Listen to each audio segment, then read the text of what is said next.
So 5:30. 6:30.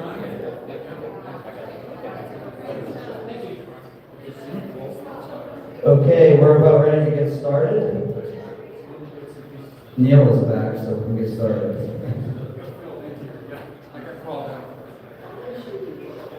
I just want to put a little plug in first off for the drunk pitch contest that happens tomorrow at 6:30. So if you can stick around for that, it's a lot of fun.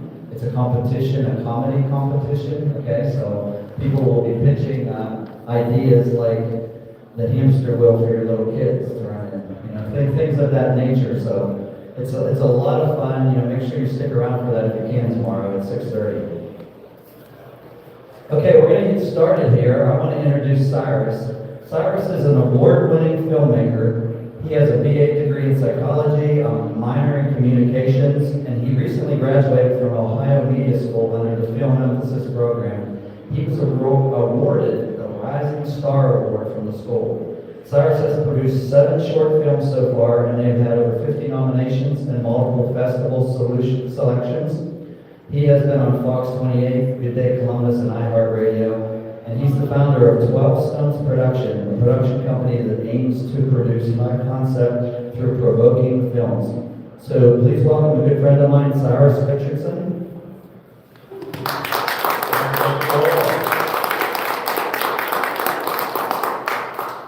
Thank you, Columbus Startup Week, everyone involved.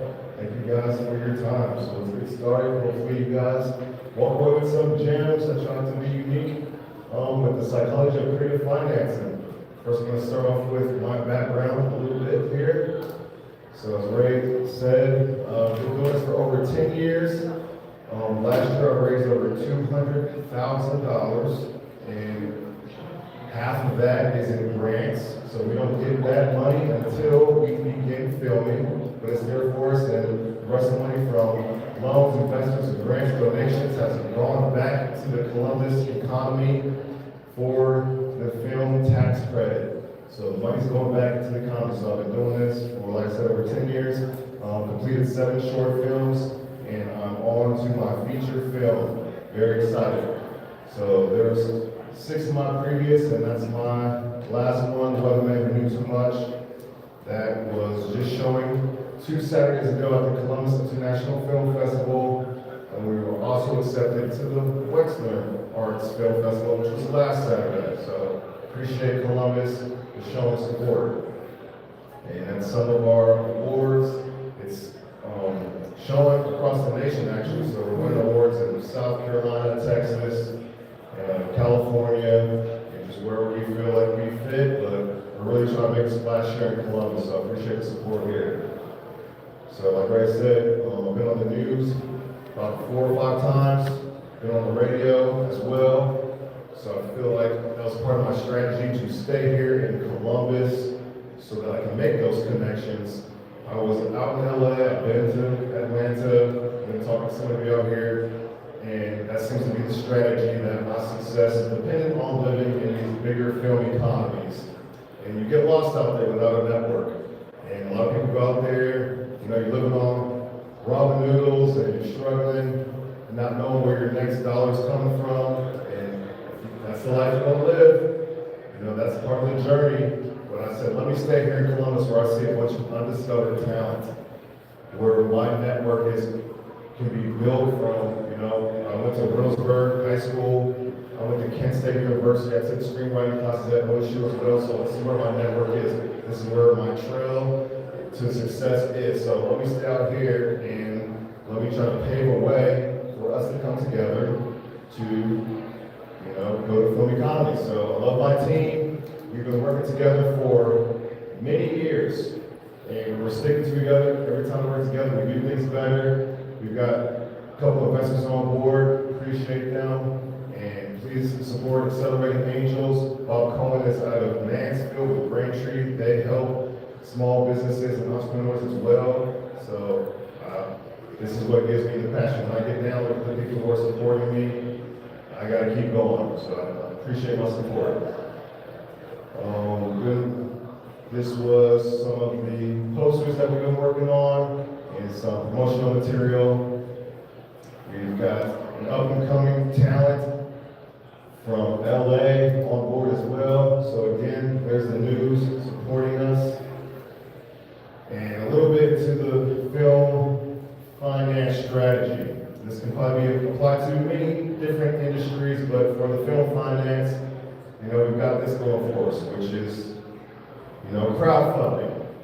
That can be a little dangerous because people are hesitant that I don't want to go out there and ask for funds and then people see that I didn't get the completion of my goal. So what we're going to do, we're going to wait till we start filming and people actually see us in action, and then we're going to start crowdfunding. And a strategy probably is to have some money on the side, because when you see that the funds are starting to not come in, you might want to be able to inject funds in yourself. Because me personally, I'm not really going to support something unless I see an 80% there.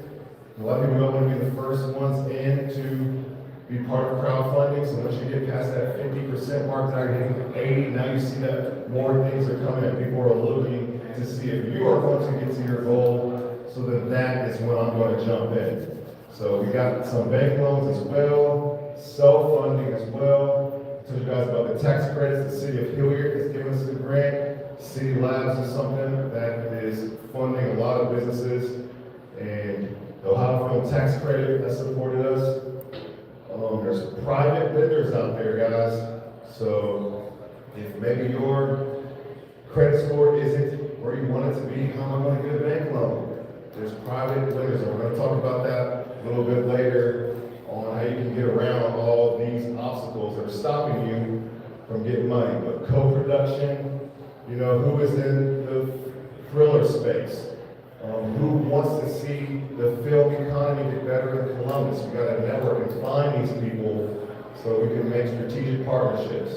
So there's more ways than this. So this is part of the creative financing, that we can't be limited. We can't walk around and say, I can only get a bank loan. There's so many different ways to get money. And if you believe that in your heart and mind, you will start to see it. Those doors will start to open. So let's go through some key words that I want you guys to hold on to as we go through this presentation. So that was just a little bit about me, so you guys know I got a little bit of social proof. I'm somewhat of somebody aspiring out here. So psychology is very important that we know the definition, not just the word. It is the scientific study of the mind and behavior. Creative financing for entrepreneurs refers to non-traditional funding methods used to acquire business assets, bypassing conventional bank loans. So again, we're trying to expand the different ways that we can get money. Manifestation is the process of turning thoughts, beliefs, and desires into physical reality through focus, intention, and action.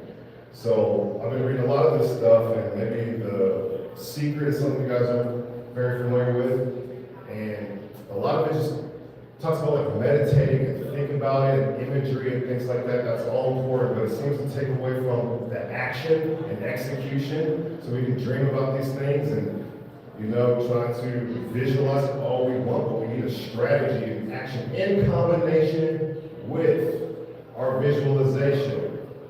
So here's one of the most important things that I learned in college, changed my life. Internal locus of control, everyone.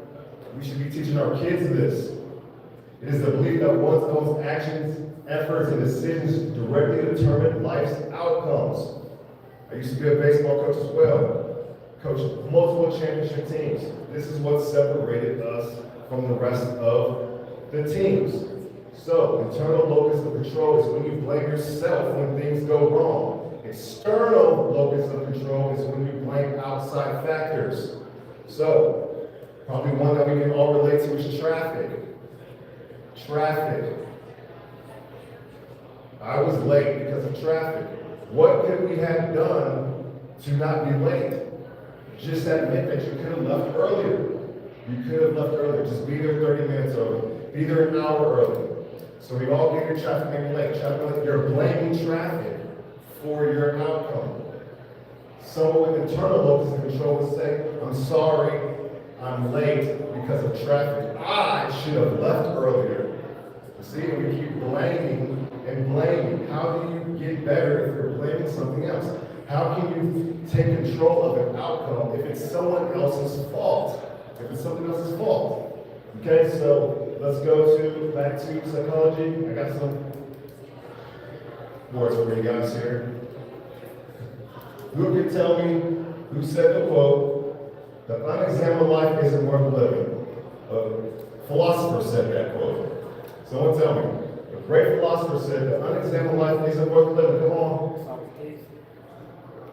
It's on your 10th. Look, he said it first. Yep, it's Socrates. Boom. That's your tell us, buddy. Well done. Okay, so we need to live a life that's called metacognition. Think about what we think about. We need to think about what we think about. Otherwise, we're just living life like an animal. A dog sees a bone. He doesn't ask whose bone is it. Should I eat it? Is it poisonous? He just gets the bone. He's impulsive. He doesn't think about what he thinks about. And that's our problem. If we're not thinking about what we think about, then we're a victim of our minds and the impulsiveness that it has and the immediate gratification that it has. So, internal locus of control, everybody. Let's make sure that we stop blaming. So when I was coaching baseball, it was the suns in my eyes. Coach, the suns in my eyes. Okay, we got shades. Hold your glove a certain way. You can stand a certain way towards the field so the sun's not in your eyes. That way when the ball is in the air, it's no longer an excuse. We prevented it. We're not here to make excuses. We're here to prevent things from happening to us. And if we keep walking around blaming, making excuses, we're not preventing anything. We're not getting better inwardly. Okay, so that goes along with self-talk, internal dialogue, speech directed at oneself, functioning as cognitive tools to process emotions, guide behavior, and manage stress. So, this is something that we're more special than we give ourselves credit for.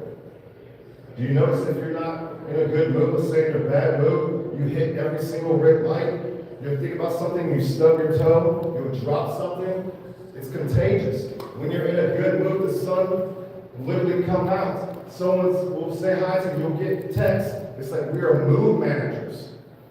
We are all mood managers. We must manage our own mood, and then we can manage others and be the leader that we're supposed to be. That starts with self-talk. Okay. So emotions versus logic. I'm not going to read everything word for word. I know you guys can read, but risk perception versus reality. Framing and anchoring. Ownership and emotional buy-in. Social proof of momentum. Scarcity and urgency. Okay, so when we're appealing to people, I had a class when I was taking psychology, and it was a marketing class, one of my favorite classes ever. It was a retired executive from Nike. Man, all we did was watch ads and you analyze them. You just watch commercials, go through magazines, and what is this doing? And he just pretty much divided in two. It's either emotional appeal or logical appeal. So next time I want you guys to start doing this when you see commercials or when you're on your phone and seeing ads, are they trying to appeal to me emotionally or logically? And get your evaluation skills up, your analytical skills. So he would say, we would watch, let's say, Choosing Moms Choose Jif, right?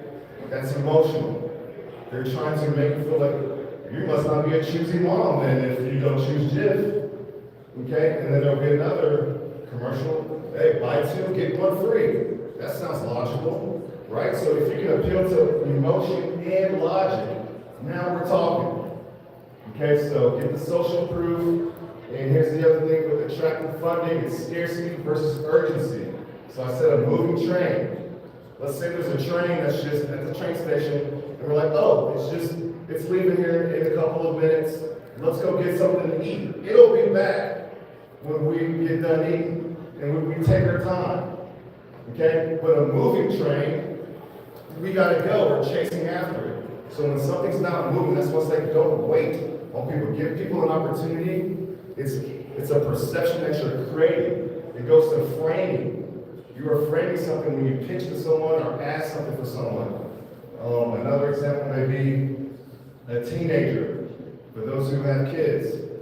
And it's just when they whine or beg or ask for something and they're needy, it makes you want to hold on to it. It makes you want to say, no, not yet. Let's say your teenager comes to you and says, hey, Nell, can I go to the movies? I'm going to put gas back in the car and I'll be home before 10 o'clock and I'm just going with John and Mike and my friends. I made a clear picture for you and I said it with confidence. You're going to be like, oh, I kind of got some trust from her and I put a plan there for you. Or I can come to you and be like, you never let me use the car. Can I please? I haven't used the car once. You're going to just say, look, you know what? I don't like how you're asking me. It's the approach. Your approach determines the perception. You can frame the perception that helps influence their reaction. So we don't have a lot of control in this world. Well, what do we have control of? How you ask for things determines how people respond to you. Okay, so that's what this slide is for. So get the trust. And so back to where I was saying, you know, oh, my credit score isn't that good, or I never started a business before. How can you get trust? You get trust with detail. You get trust with eye contact. You get trust with, you know what? Actually having integrity, not faking it. When you actually have integrity, you can look at people and talk with them with integrity. But if you're up to something shady, you know there's something off. And those business owners who have done a lot of business, they can feel it. They can feel like, hey, you know what? Something's just not feeling right. Because within yourself, the integrity and trust is not there. Okay, so get the emotion, get the framing right. Okay, so here's some financial ways. Kind of went over this a little bit, but grants. So you guys have a strategy here, and this comes from evolution. Get a grant writer. Grant writers are actually grant finders as well. Okay, so they find grants. So what I took the risk on was, and everyone's industry is different. Let's say I paid a grant writer $500. All I need this grant writer to do is bring me more than $500, or even if I break even. So my last grant writer, maybe she was $300 to $500. She brought us thousands and thousands of dollars worth of opportunities. So now it's up to us to try to go get that money. So I paid $500 in hopes of getting thousands and thousands of dollars. That is how you turn someone into an asset.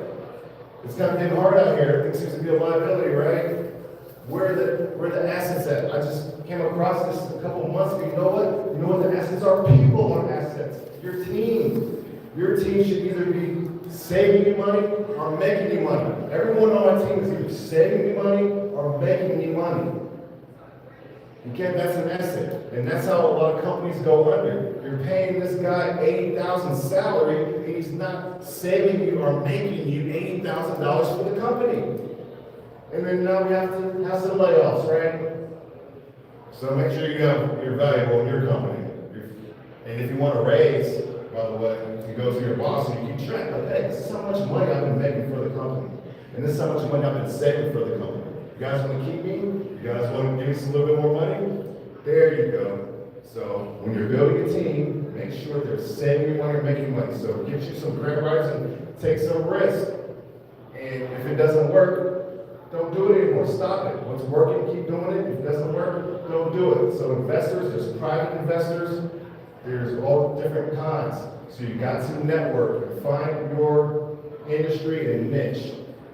Revenue based is, if you're already in business and you're generating revenue, try to properly manage it to put money back in. And what I like to call is I have like this Tom Brady effect where I'm willing to take a pay cut to make sure my team is better. And that's why he's got the most Super Bowl rings, because he's not trying to be the highest paid quarterback. He's like, I'll take a pay cut, but make sure my offensive line is there. Make sure my wide receiver is there. See? So everyone's walking around saying, I'm the highest paid quarterback. Well, how many rings do you got? It's not about you. So I try to do the same thing. I want to be surrounded around the best team. Bootstrapping is self-funded. Everything else is self-explanatory. Donations, we're going to talk about fiscal sponsorship. And that's when you can attach yourself to a nonprofit that is, got a strategic partnership or alignment with your goals. So my feature film is about sleep paralysis. So I literally talk to sleep doctors, OSU Sleep Medical Center, all the sleep centers, sleep studies. I'm trying to find who is in alignment with my goals. Okay. Altruism. This is huge because we are trying to attract things to us. This is what I want you guys to get through. We're pushing, we're going to talk about that later. We're trying to seek things out, but at the same time, we want people to gravitate to us as well. So, whoever's got the best definition of altruism, it's one of these who's got it. Somewhere in here, what's the definition of altruism? We don't use this term enough in our economy. And I've read so many economy books, and this word is in none of the economy books. And I don't think you can have a healthy economy unless altruism is a part of it. Someone give me a definition of altruism. She's sitting right over here, Cindy Englefield. She's altruistic. And what is the definition of that? She's my definition. Yeah. And he gets it. There we go. We got it. Focus on serving others without expecting an immediate return. There you go. Oh my God. Yeah, go for him. Oh, thank you. That's it. Okay? So here's the thing. People do things with thinking, I'm going to do it with something in return. So even if the church basket comes around saying, let me pay my tithes in the hopes that this $10 turns into $100, that's not the right mentality and energy for it to work. It's not working. You just wrote it. You've got to do something, as he said, and not expect anything. So we're living in a day and age where if you help an old lady across the street, you're showing your phone. Like, look, I helped an old lady across the street today. Why'd you help her? So that you can look a certain way, so you can show off. So that is not the right intentions. We're operating with intentions, everyone. So we've got to be altruistic. If you truly want to be a great entrepreneur, you've got to help people with your time and your money. And just put it out there, and you keep walking, knowing, your blessings are going to come in whatever way. So, I'll put this at the bottom, because a lot of us are waiting for something to happen. You've been working at a goal for very long. It's like, when is it going to happen? And I heard this a few weeks ago. Well, are you waiting for something? Well, do what waiters do and serve. And I want to challenge everyone. Let's say we're all at 0 volunteer hours, $0 donated. Per month, everyone. This is my moment. So I appreciate this microphone. I challenge everyone to donate an hour of their time a month to whatever you want. And $10 a month. $10. You guys know that boats make over $10 an hour? You guys know that? That's pretty good cash, huh? So, no excuse that we cannot donate. Imagine if thousands and thousands of people just $10 because we were using that excuse that, well, I don't have enough, or I don't have enough time. Okay, well, let's just start with a little bit then. Let's just start with an hour a month or $10 of your money per month. No excuses now.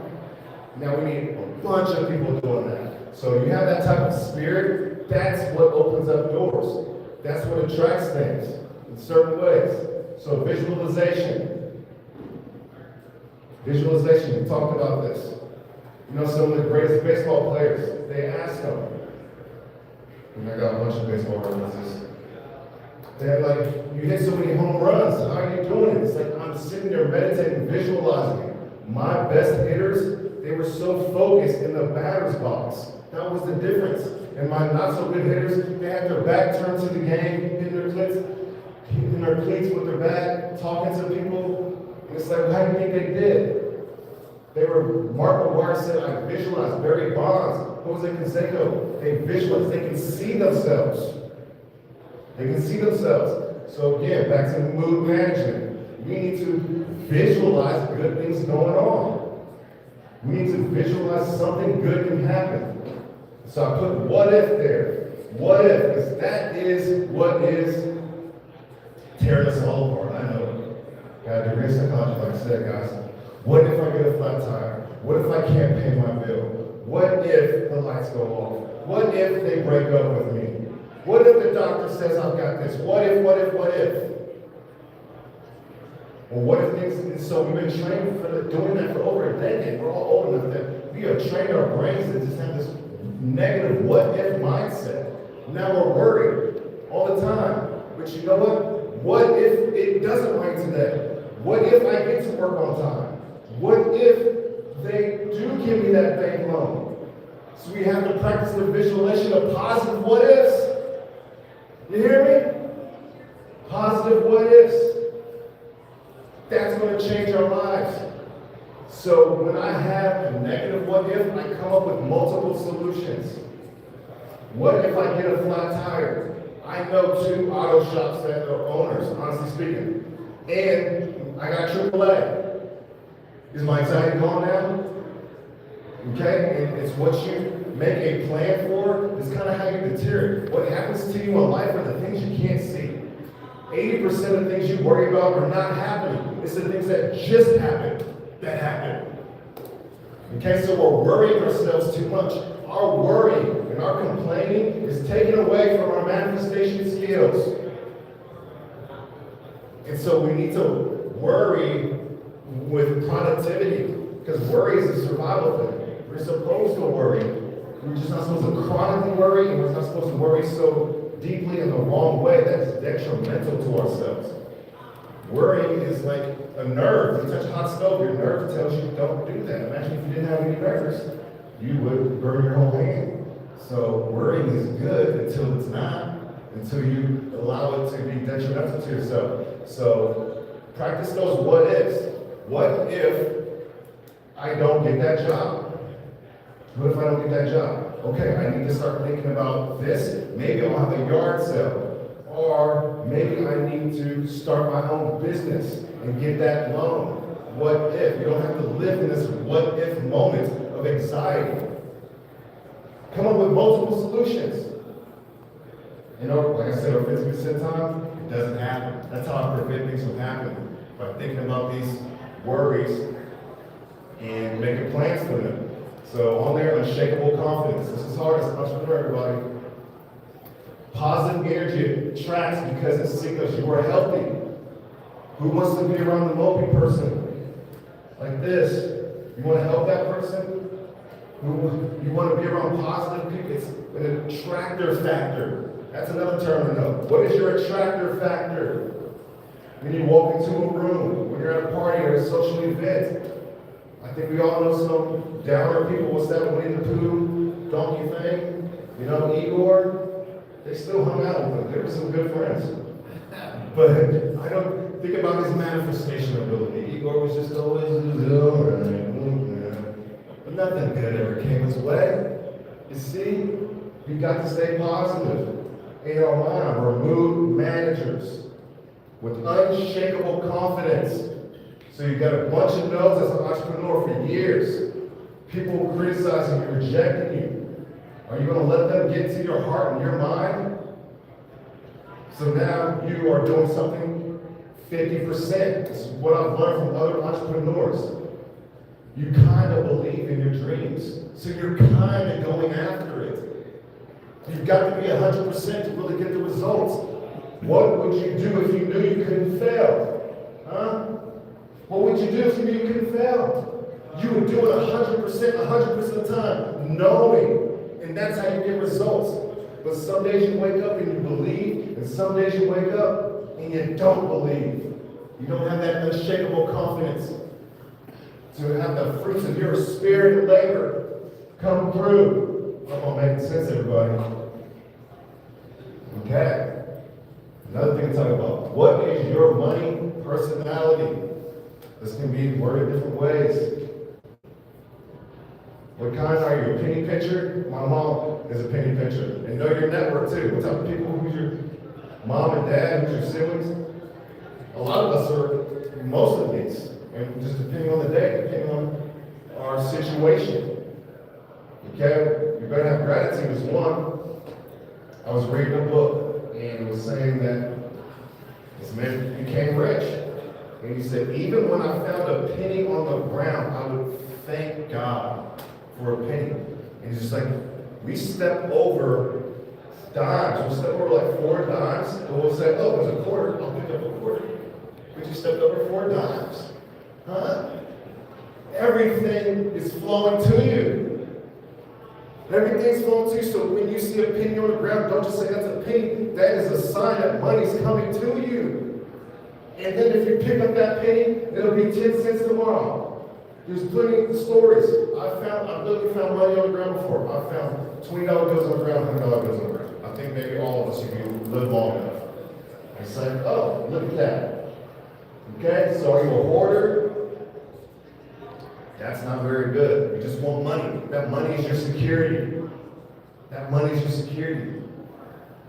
I'll tell you what, again, I'm glad I got the microphone and I'm not trying to make people believe a certain thing, but there is kind of no such thing as security. God is your security.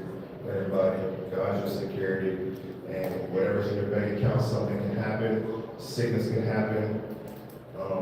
The alarm on your car.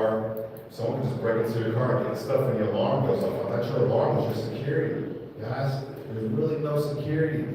So, just want to say that. Are you a borrower? You all know that? Hey, can I get this then? Hey, can I get it then? Hey, can you get it done? And if you award them, they'll be back. Come back. Hey, can I get this then? Are you a borrower? Those are the people who are always contracting. They're always contracting. Are you a gambler? Are you a gambler? That's the difference between a risk taker and a gambler. A risk taker calculated. This is what we're going to take this risk. But this is, the numbers behind it. A gambler just says, oh, I got an intuition, $100 on black. You're just gambling. You're not managing your money accordingly. So we got to get rid of this scarcity mindset. Scarcity mindset. We have abundance of air. Does anyone ever wake up like, am I going to get enough air today? Because you have proof that there's abundance of it. And we just don't have that attitude towards money because it's a little bit more challenging. So make sure you evaluate yourself and find out where you fit in if you have multiple. But I am trying to manage myself to have abundance. And if I have abundance, then I can be a giver. I can be more of a giving person because I'm going to get it back. I can give $100 away donation, it's fine. Because it's going to come back tenfold if I do it with the right spirit. Right? So I hope that makes sense too. Our complaining and anxiety is hurting us. It is taking away from us what we deserve in life. Let's fix it. Okay, so the free money is out there. The free money is out there. You gotta believe it. Give my mom credit. She always, as the young college kid, she's always had me looking for free money. And I'm like, Mom, we're not going to get it. There's so many people applying to this. What makes you think we're going to get it? Just do it anyway. Don't ever tell yourself no. Thank you, Mom. Don't ever tell yourself no. Why would I apply to this job? There's 1,000 people who apply to it. Let them tell you no. Don't you ever give yourself a no as an entrepreneur. So look for those brands, build your network, and here's the thing. You guys are the first ones I've shared this with, so feel special. This website, charitynavigator.org, write it down, please, take a picture. You can go there and type in any company name, and it will tell you if they do matching programs, employee matching programs. So Cardinal Health, I believe, anyone know anyone at Cardinal Health? If someone at Cardinal Health donates $1,000, Cardinal Health will match it to whatever organization. So now you can associate as a fiscal sponsorship with the 503c3, and if I help you raise money, we're getting a portion of it. Type in Big Lots, type in Procter & Gamble, all these big companies. I never knew this. until a couple of years ago, that companies, if you work for a company and I donate, they will match it.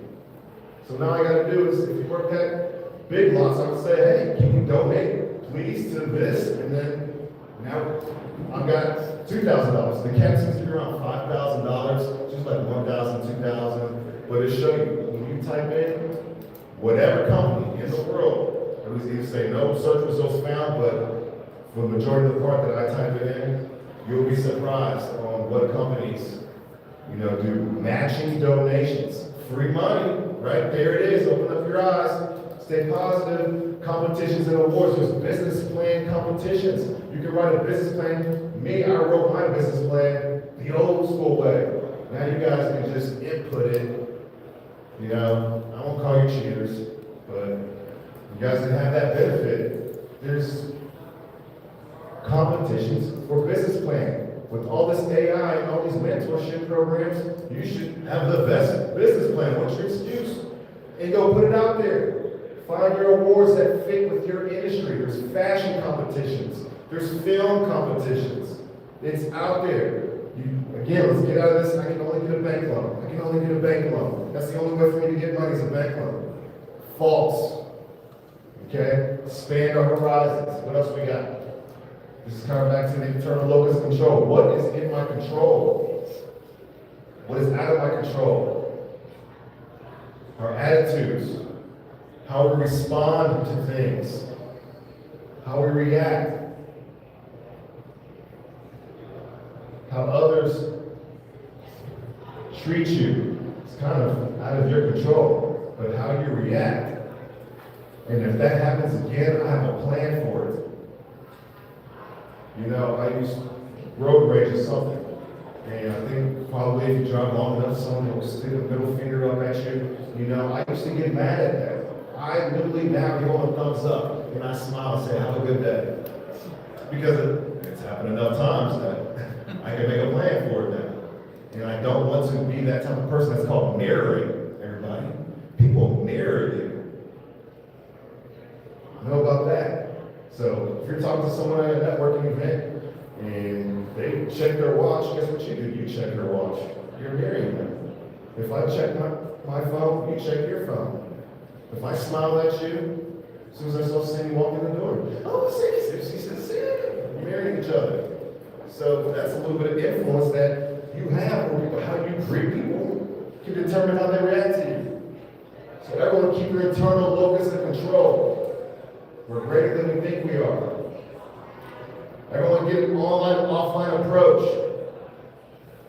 Be good at all four of these things, because this is how we're communicating at all times. You're emailing somebody, talking to them in person, messaging, phone calls.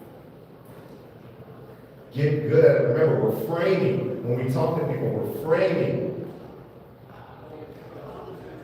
So you got to position things that you're a partner with them. You're not like, oh, can you help me? It's like, hey, we can help each other and be partners. Oh, I want to work with him. I want to work with you. But if you come across like, you didn't respond to my last text, just I'll get back to you later. Because you framed it that way. Approach people with partnership mentality, and you will get that in return. So this is one of the biggest things. I know her for many, many years. This is probably about 3 years ago. Someone came up to me. I am used to talking in networking groups, and everyone's just like waiting their turn to talk about their company, so no one's really listening. They're just waiting for their turn to talk. Someone came up to me and said, Cyrus, how can I help you? And I literally almost fell back. I was like, oh my goodness. I've never heard that before in my networking journey for years. And ever since then, that is what I do. Because I don't know how it made me feel. So when I am networking, I ask you, how can I help you? Again, I want nothing in return. You know what I want in return? I want Columbus to be the #1 city in America. And we're there. We're already top 5 in nearly everything. So we are so close to being the #1 city in America. How can I help you? And I did it, and it makes people like, oh my goodness, it throws people back. We are in an economy that's contracting. So we're turning into hungry hippos. I'm not too old, you guys know that game? The hungry hippos where you gotta get the food before anyone else does? That's a scarcity mindset, right? I gotta get this, I gotta get it. Or else I don't get anything. No, there's enough for everybody. There's enough success for everybody. And if my film project does good, your company can do good. Both of our film projects can do. Your networking event can be successful, and so can yours. Are we competing, or can we just help each other? So how can I help you? Very powerful. Been doing it for years. Okay, so build a team. Build your own economy, your network. Here's what I noticed in our economy. Talking about money is like talking about politics. It's just uncomfortable. Some people think it's disrespectful. Hey, who'd you vote for last year? Who do you vote for next? What do you feel about this political issue? How much money did you make last year? How much money are you going to make tomorrow? It's none of your business, right? So can you build an economy where you can talk money with people comfortably? So it's not, imagine if it wasn't uncomfortable, we all talked about money. But look, I just shared a link with you guys that can help you guys get, fiscal sponsorship money and matching donations. That's what happens when you talk to people about money. And money is such a taboo topic like religion and politics. It's kind of hindering. But I understand. It is no one's business, But if you can build your network and your team where you can talk about money and you guys feel comfortable, so now we're sharing financial resources. That's what I've been doing. All right, I'm about to go. I love my quotes. I love my quotes. So got a couple slides of quotes, everybody. One of my favorite ones. Ask for money and you will get advice. Ask for advice and you will get money. This is a true thing. It works. Again, our push and pull approach. We are pushing. We're making marketing material. We're making phone calls. We're doing this and that. But what are we doing to attract things to us? Okay? Butterflies like flowers. Why are we trying to chase all the butterflies? Why don't we just build a garden of flowers? And they'll all come to us. See, and then we can still get the net. So now we're pushing and we're pulling. Now we're just not pushy people. Huh? We're not just pushy people anymore. We got strategy. Another quote. When you change the way you look at things, the things you look at change. For sure. You want to talk about internal locus of control, guys? This is it right here. That little bad kid across the street, he's always bad. But if you change the way you look at him and recognize he comes from a difficult home, and then he gets off the bus and you see that he's, just looking for attention or he's trouble, you see him smile a little bit, and he's not so bad after all. Then he comes over and asks, like, hey, can I mow your lawn or something? Like, hey, this kid just changed in one day, in a moment's time, all based on how you look at them. This happens all the time. A mean boss that never talks to you. Maybe he's just going through a bad day. And then you come from that understanding, and he gives you a smile. So you never smiled at me ever since I've been working here. Or maybe you never noticed it because you weren't looking for it. I got this shoe example. One of my favorite stories. Let's see if I don't mess this up here. There's a shoe company.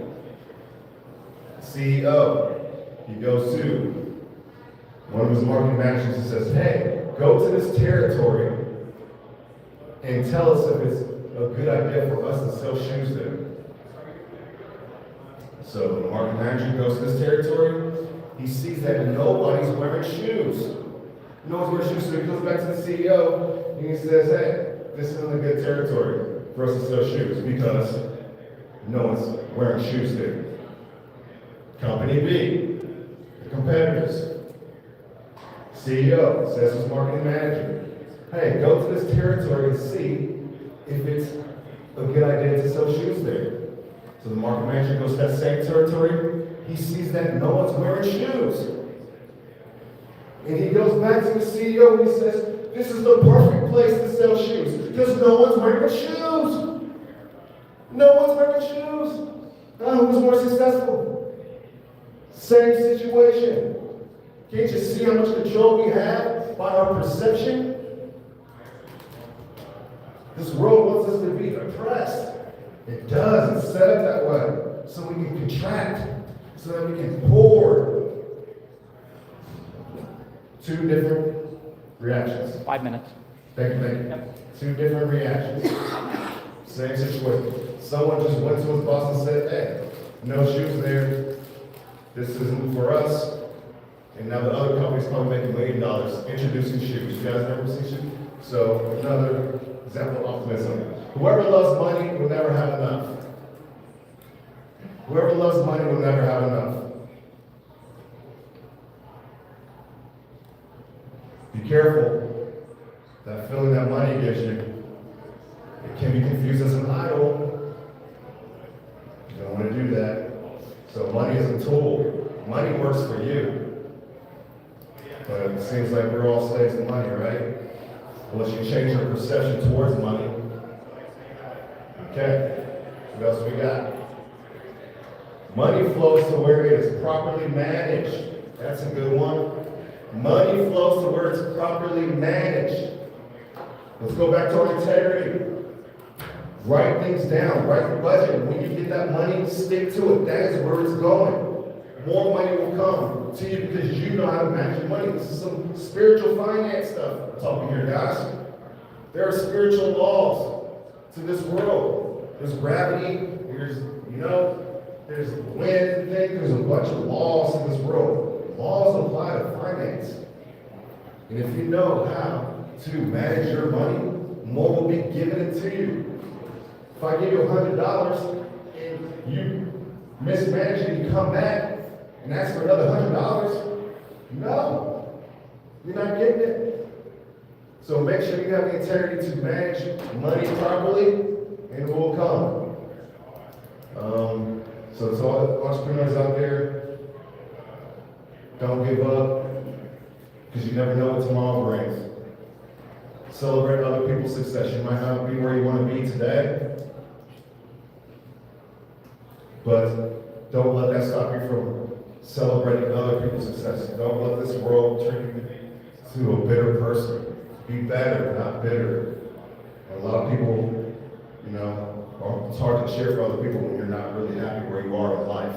So no matter where you are in life, you want to get out of it, make sure you cheer for other people. And they might be half as talented as you, they might not work as hard as you, but keep cheering. So some takeaways. Manage your daily mood. The definition of enthusiasm. Who can tell me what the definition of enthusiasm is? Like the Latin Hebrew of it. This is a little extra credit. Okay, that's a tough one. The definition of enthusiasm is possessed by God. Fact check me, everybody. The definition of enthusiasm is possessed by God. So if you are depressed, who are you possessed by? Don't have to say his name. Go on. Practice positive what ifs. What if this happens right? What is your attitude towards money? Money is not evil. They said the love of money is evil. Money itself is not evil. Don't get that confused. Practice altruism. You have a scarcity or an abundance mindset.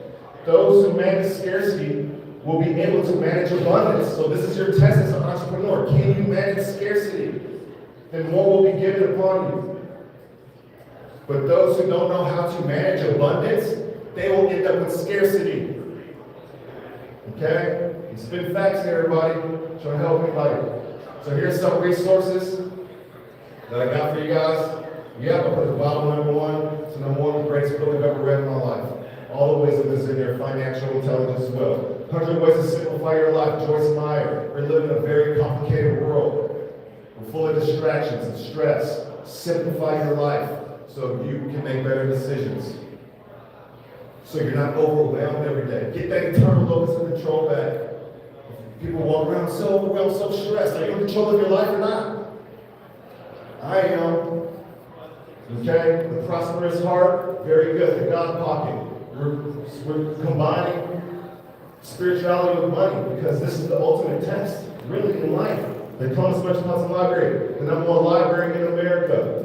They've got nonprofit resources, the Law of Divine Compensation, SCORE.org. Everyone, you can go there and get a free mentor. You can go there and get a free mentor. People pay thousands of dollars for a mentor. You can go to SCORE.org and look up your industry and get a free mentor. You're saving thousands of dollars with an expert. And there's that charitynavigator.org. So, thank you all so much. And with that said, I will leave with, how can I help you?